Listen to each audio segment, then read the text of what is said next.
After a measureless moment of the soul, again returning to these surface fields, out of the timeless depths where he had sunk, he heard once more the slow tread of the earth.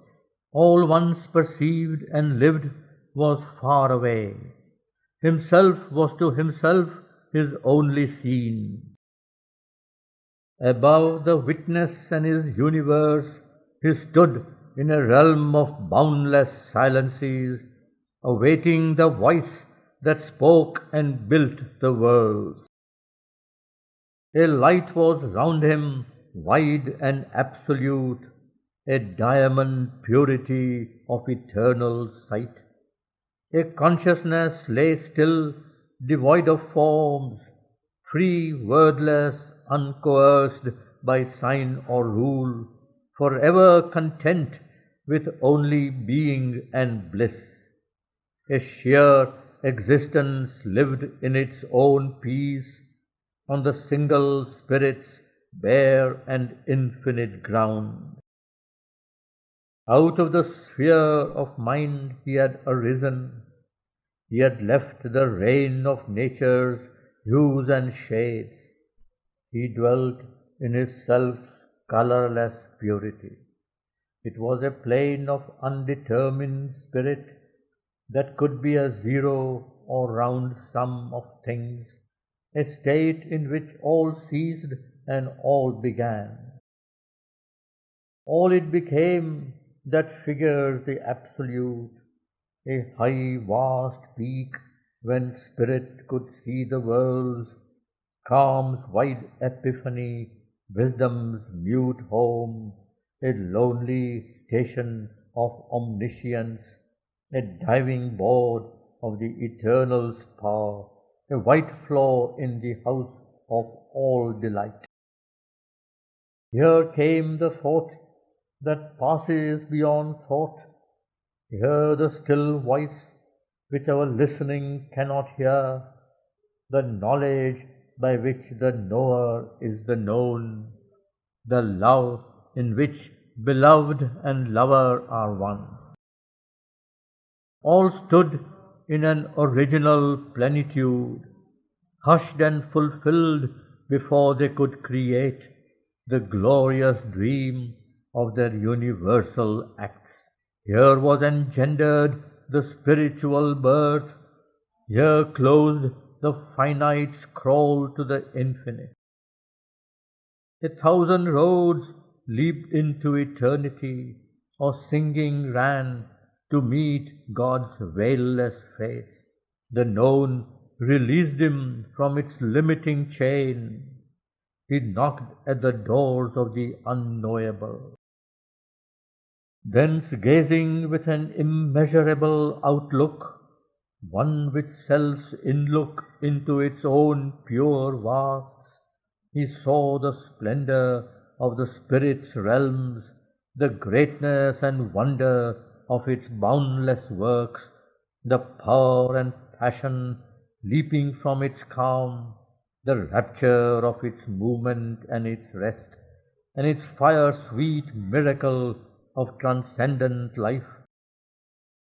The million-pointing, undivided grasp of its vision of one same stupendous all, its inexhaustible acts in a timeless time, a space that is its own infinity, a glorious multiple of one radiant self, answering to joy with joy, to love with love. All there were moving mentions of God bliss. Eternal and unique they lived the one.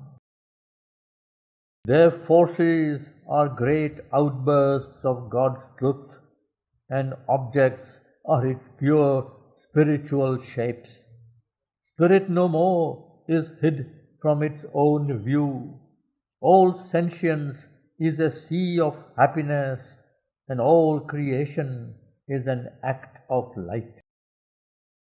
Out of the neutral silence of his soul, he passed to its fields of puissance and of calm, and saw the powers that stand above the world, traversed the realms of the supreme idea, and sought the summit of created things and the almighty source of cosmic change. Their knowledge called him to her mystic peaks, where thought is held in a vast internal sense, and feeling swims across a sea of peace, and vision climbs beyond the reach of time. An equal of the first Creator seers, accompanied by an all-revealing light, he moved through regions of transcendent truth, inward, immense, innumerably one. Their distance was his own huge spirit's extent, delivered from the fictions of the mind, time's triple dividing step baffled no more. Its inevitable and continuous stream, the long flow of its manifesting course, was held in spirit's single wide regard. A universal beauty showed its face, the invisible, deep-fraught significances, here sheltered behind form's insensible screen, uncovered to him their deathless harmony and the key to the wonder book of common things. In their uniting law stood up revealed the multiple measures of the upbuilding force, the lines of the world geometer's technique, the enchantments that uphold the cosmic web, and the magic underlying simple shapes. On peaks where silence listens with still heart to the rhythmic meters of the rolling worlds, he served the sessions of the triple fire. On the rim of two continents of slumber and trance, he heard the ever unspoken reality's voice, awaken revelation's mystic cry, the birthplace found of the sudden infallible word, and lived in the rays of an intuitive sun.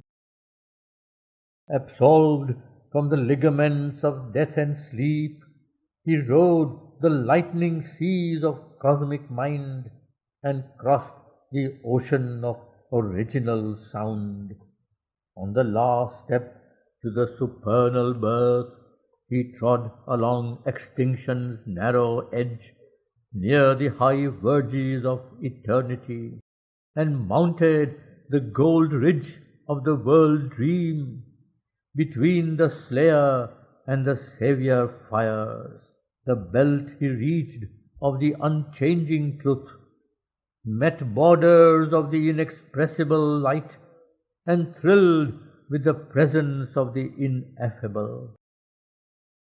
Above him he saw the flaming hierarchies, the wings that fold around created space, the sun-eyed guardians and the golden sphinx, and the tiered planes and the immutable lords. A wisdom waiting on omniscience sat voiceless in a vast passivity. It judged not, measured not, nor strove to know, but listened for the veiled, all-seeing thought and the burden of a calm, transcendent voice. He had reached the top of all that can be known. His sight surpassed creation's head and base. Ablaze the triple heavens revealed their suns. The obscure abyss exposed its monstrous rule. All but the ultimate mystery was his field. Almost the unknowable disclosed its rim. His self's infinities began to emerge, The hidden universes cried to him.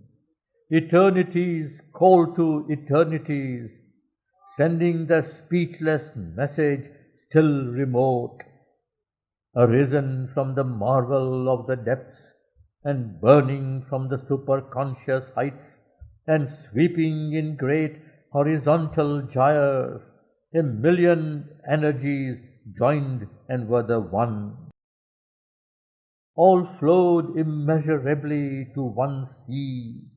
All living forms became its atom homes.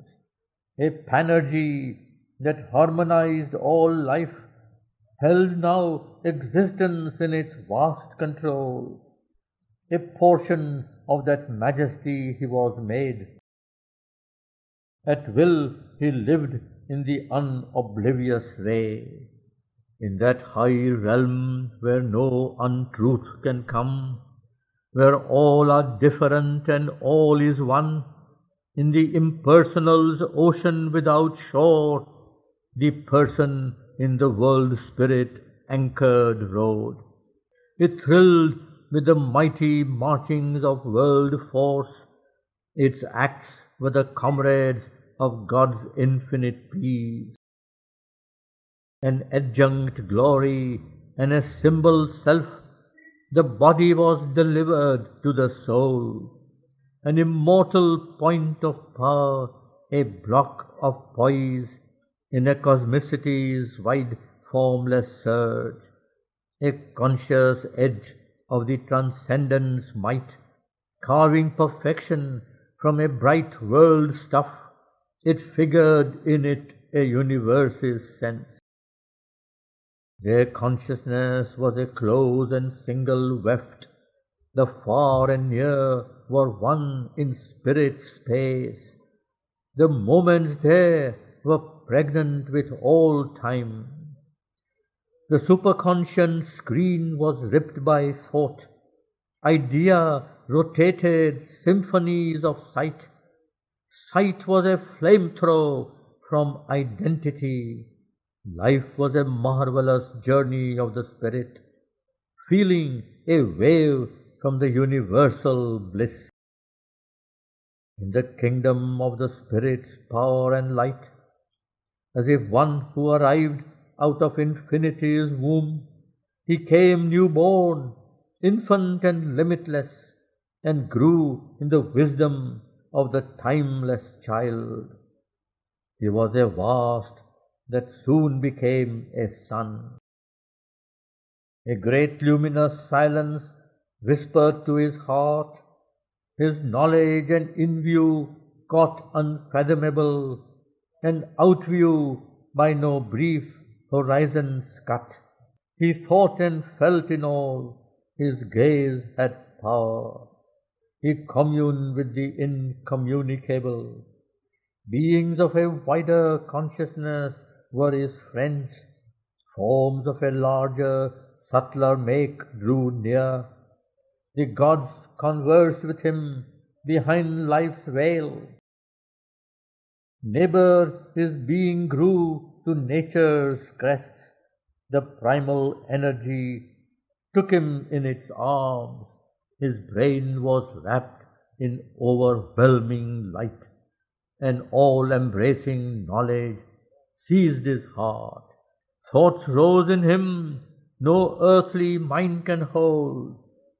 Mights played that never coursed through mortal nerves. He scanned the secrets of the overmind. He bore the rapture of the oversoul. A borderer of the empire of the sun, attuned to the supernal harmonies, he linked creation to the eternal sphere. His finite parts approached their absolutes. His actions framed the movements of the gods. His will took up the reins of cosmic force.